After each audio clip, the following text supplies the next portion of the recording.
Thousands of years ago, when this land was still made of sand and dry trees, Annie looked over her lands. She rubbed her dry throat. Then she made the 7 rivers and had them all meet, making a deep lake. And from this lake, she took a deep drink. One day she said, "I'll produce sunshine. Right now, I'm not in the mood." She turned over and slept. Behind her back, as she rested, the okiki sprang from the sweet rivers. They were aggressive like the rushing rivers, forever wanting to move forward. As centuries passed, they spread over Annie's lands and created and used and changed and altered and spread and consumed and multiplied. They were everywhere. They built towers that they hoped would be high enough to prick Annie and get her attention. They built juju working machines. They fought and invented among themselves. They bent and twisted Annie's sand, water, sky, and air, took her creatures and changed them. When Annie was rested enough to produce sunshine, she turned over. She was horrified by what she saw. She reared up, tall and impossible, furious. Then she reached into the stars and pulled a sun to the land. The Okiki people cowered. From the sun, Annie plucked the Nuru. She set them on her land. That same day, flowers realized they could bloom. Trees understood that they could grow. And Annie laid a curse on the Okiki. "Slaves," Annie said. "I'm the king of my own land.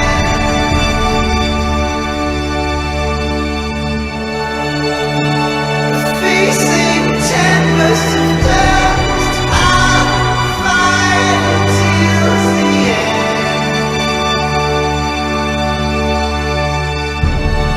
Creatures of my dreams raise up and dance with me.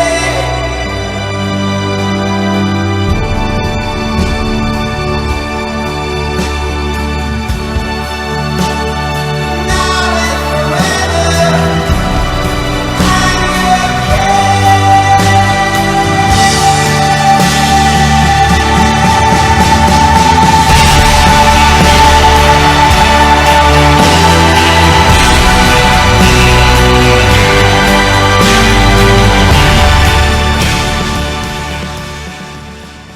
Those were some beautiful shots from Hollywood blockbusters that I tried to blend into the narrative of this book, Who Fears Death.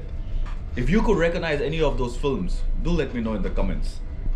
And also, if you find this form of storytelling engaging and entertaining, do let us know that too in the comments. Your constructive feedback is always helpful. Okay, let's go ahead with the book review of Who Fears Death by Nnedi Okorafor. An Okiki woman wanders the African desert after being brutalized and witnessing the destruction of her village. The setting of this story is in post-apocalyptic Sudan, where the cursed Okiki people are suppressed by the Nuru. The Nuru truly believe that Annie created them to rid the world of the Okiki. So based on that myth, they feel they have the right to treat them in any way they seem valid. Now personally, I have not traveled much in Africa, but what I do know is places like the DRC, the Dominican Republic of Congo, and of course many places on the eastern coast and the western front. Violence is predominant out there, and places like the DRC are probably the most underreported places in the world of what actually happens there. And when we look back in history, we see a lot of violence associated with the African people. So it's not surprising when a book like Who Fears Death is riddled with violence. The story itself revolves around an EU girl who is born to this Okiki woman in the desert. Now, EU children are children who are born out of violence. And they have a distinct look. They neither look like the Okiki, neither do they look like the Nuru. Their skin and hair is somehow the color of the desert. So this distinct look of theirs classifies them as EU, children born out of violence. And the people believe that a child born out of violence will be drawn back into violence. So the EU are probably the worst treated of them all. As the story progresses, it tells about this EU girl who's named by her mother as Onye Sonwu, meaning who fears death. Although it is a fantasy, but it is filled with the realistic culture of Africa and how the people are, how they behave, how they speak, what they believe, their myths, their legends. So a lot of that is imbibed into this story. Personally, the fantasy aspect of it for me was not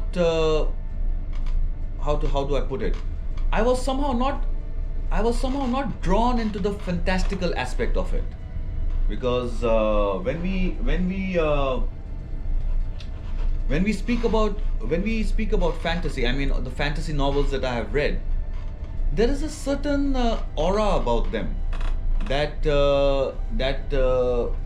makes you drift into the world that the author has created, and actually makes that world believable, you know, when they are displaying their fantastical powers or whatever the story demands.